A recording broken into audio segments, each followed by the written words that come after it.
Hi all, வீடியோக்குள்ளே போகிறதுக்கு முன்னாடி நம்ம ஷாப்க்கு எப்படி போகலான்னு பார்த்துடலாம். மதுரை பெரியார் பேருந்து நிலையத்திலிருந்து அந்த பாலம் வழியாக உங்களுக்கு வந்து ரயில்வே ஜங்ஷன் வந்துடுங்க. ரயில்வே ஜங்ஷன் தாண்டினோடனே ராயல் கோட் இருக்கும். ராயல் கோட் தாண்டினோன்னா மீனாட்சி பஜார், அந்த இடத்துல ஒரு யூ டர்ன் இருக்கும். அந்த யூ டர்னில் டேர்ன் பண்ணோடனே ஃபஸ்ட்டு லெஃப்ட்டு குட்ஷெட் ரோடு நிறைய பேருக்கு தெரிஞ்சிருக்கும்.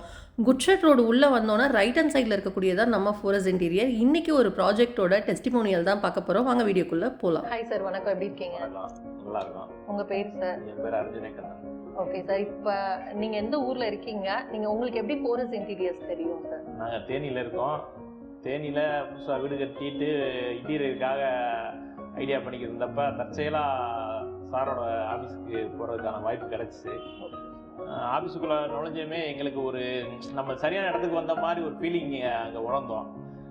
அப்போ அடுத்த கட்டத்தில் நாங்கள் எங்களுடைய ஸ்டைலு ஒரு கொட்டேஷன் கேட்டோம், எங்களுடைய டிசைன் கேட்டோம். அதெல்லாம் பார்த்தீங்கன்னா நம்ம எங்கிட்ட ஒரு 10 நிமிஷம் பேசினார்.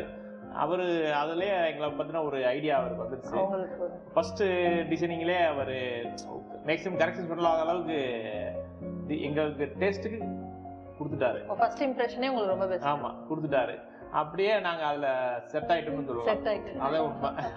இப்போ நீங்கள் வந்து உங்கள் வீட்டுக்கு என்னென்ன இன்டீரியர் ஒர்க்ஸ் சார் எடுத்துருக்கீங்க? அங்கே இருந்து modern kitchen, dining, bedroom, puja room எல்லாமே ஒரு டிவி யூனிட்டு. அதாவது எங்களுக்கு முக்கியமாக வந்து ரொட்டேட் டிவி யூனிட் கேட்டிருந்தோம். ஓகே, யூனிக்கா. ஆமாம், ஃபர்ஸ்ட் சாய்ஸாக அவர்கிட்ட தான் கேட்டேன், உங்களால் செய்ய முடியுமான்னு கேட்டேன். என்ன ரீசனுக்காக சார் நீங்கள் அந்த மாதிரி ஒரு? இல்லை, என்னோட அமைப்புகளை எங்கள் வீடோட அமைப்பு வந்து சரியாக இருந்துச்சு. அந்த இடத்துல ரொட்டேட் போட்டோம்னா நம்ம காலையிலையும் உட்காந்து பார்த்துக்கலாம். நம்ம மேக்ஸிமம் சாப்பிட்ற டைம் மட்டும் தான் டிவி பார்ப்போம் அப்படிங்கிறதுனால அப்படிங்கிறதுனால எனக்கு அது அவசியம் தேவைப்படுச்சு. ஃபர்ஸ்ட் சாய்ஸாக அவர்கிட்ட அதான் சொன்னேன், அதை பண்ணிடலாம் அப்படின்னு சொன்னார்.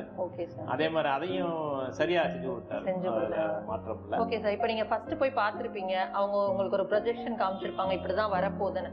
இப்போ வந்து ஃபினிஷ் ஆயிடுச்சு. இப்போ அதை நீங்க பார்க்கும் போது அந்த சாட்டிஸ்ஃபைட் இருக்கா சார்? அவங்க காமிச்சதுக்கும் இதுக்கும் எப்படி? ஓரளவுக்கு மேக்ஸிமம் 99% சொல்லிடலாம். ஆமா, கன்ஃபார்ம் சொல்லலாம். ஏன்னா நீங்க ரொம்ப இம்ப்ரெஸ்ஸா எதிர்பார்த்தது அந்த டிவி யூனிட், அது எப்படி சார்? இல்ல, அதுமே சக்சஸ் பண்ணிட்டாரு. அது சரியா எதிர்பார்த்தது வந்து செஞ்சு கொடுத்தாரு. ஒரு ஐடியா பண்ணா அதோட கொஞ்சம் மிஸ்ஸிங் ஆச்சு. அடுத்த அட்டம்ப்ட்ல கரெக்டா முடிச்சாச்சு. ஓகே சார், இப்போ வந்து வெளியூர்ல இருந்து எல்லா ஊர்ல இருந்தும் பார்த்துட்டு இருப்பாங்க நிறைய பேர். இப்போ அவங்க பண்றாங்க அப்படின்னா இப்போ இவங்க கிட்ட கொடுக்கணும்னா ஒரு தயக்கம் இருக்கு. ஏன்னா நீங்க வந்து தேனியில இல்லாதவங்க கிடையாது. பட் நீங்க மதுரை வரைக்கும் வந்து ஒரு இம்ப்ரெஷன் எடுத்துட்டு இப்போ வந்து அந்த ஒர்க்கும் ஃபினிஷ் ஆகி நீங்க அதை பார்க்கும்போது, ஏன்னா எல்லாருக்குமே வீடுன்றது ஒரு பெரிய கனவு. ஏன்னா நம்ம எல்லாரும் ஹாப்பியா இருக்கிற இடமே இதுதான். இப்போ இது வந்து ஒரு அழகா ஃபினிஷ் பண்ணி வந்துருச்சு. இப்போ இது இந்த மாதிரி பார்த்துட்டு இருக்க இல்ல பண்ணணும்னு நினைக்கிறவங்களுக்கு நீங்க என்ன சார் சொல்லுவீங்க? இல்ல, ரைட் சாய்ஸ் சொல்லலாம். ரைட் சாய்ஸ், அதாவது சில இடங்கள்ல அட்ஜஸ்ட்மெண்டோட இப்போ எங்களோட ஃபீலிங்கையும் புரிஞ்சுக்கிட்டு கண்டிப்பா சரி இதுல செலவு இதை கரெக்ஷன் பண்ண செலவு ஆகும் அப்படின்னு யோசிக்காம சார் சரியில்லை அப்படின்னு சொன்னோம்னா சரி ஓகே சார் மாற்றி கொடுத்ததுலாம் அந்த ஒரு கம்ஃபர்டபுள் நீங்க வந்து கண்டிப்பா ஃபீல் பண்றோம். தைரியமா சப்போர்ட் பண்ணலாம். கண்டிப்பா, அதுல மாற்றம் இல்லை. ஓகே சார், ரொம்ப நன்றி.